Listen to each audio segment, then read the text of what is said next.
Bonjour à toutes et à tous et bienvenue pour la correction de cet exercice. Alors, on donne f alpha de x égale valeur absolue de x moins a pour x et a réel. Et on va étudier la liberté de la famille f de alpha, a qui parcourt R.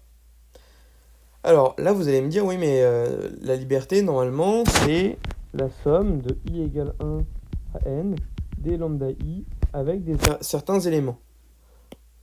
Et là, on a R. Et R, c'est un élément, c'est quelque chose d'infini. Sauf que, si vous regardez dans votre cours, vous verrez que lorsqu'on travaille justement sur des familles infinies, nous on veut que pour tout j inclus du coup dans R, j fini, on ait la somme des i appartenant à j, des lambda i f de alpha i égale 0, implique lambda i égale 0 pour tout i appartenant à j. Nous, c'est ce qu'on veut montrer en fait, c'est pour tout j fini. Avec lambda i, évidemment, des scalaires. Alors, on va essayer de montrer ça. On veut montrer quelque chose qui commence par pour tout. On va commencer donc soit j inclus dans R, j fini. Alors finalement, on va dire j possède, on va dire n éléments. N éléments. Et on va les classer par ordre croissant.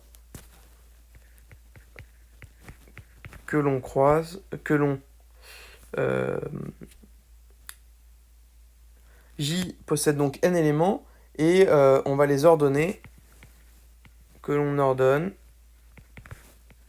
de manière croissante.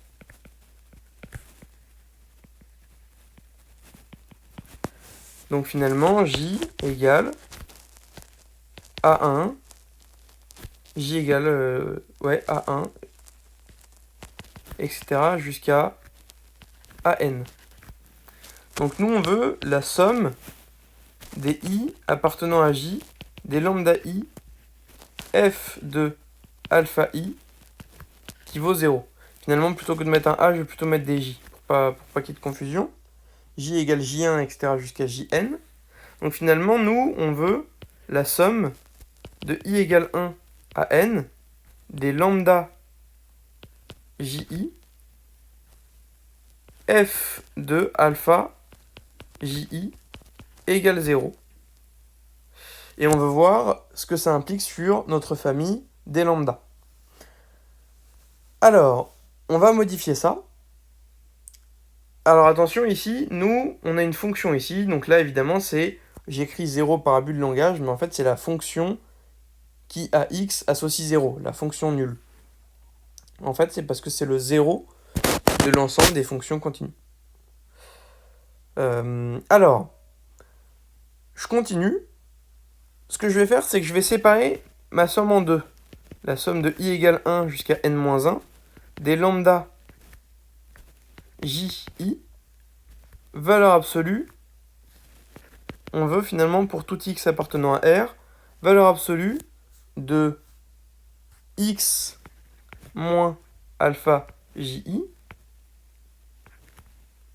égale moins lambda jn, valeur absolue de x moins a jn. On veut cette égalité-là.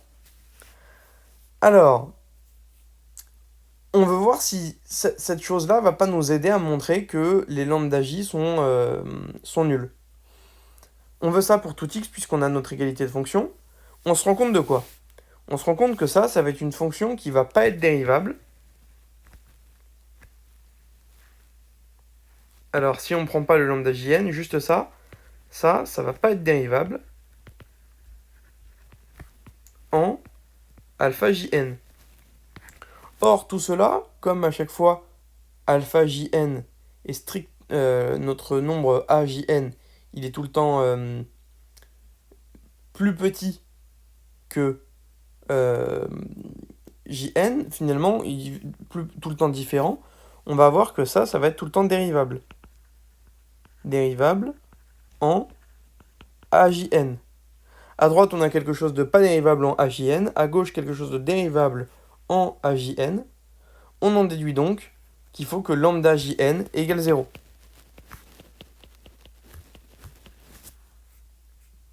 Finalement, de proche en proche,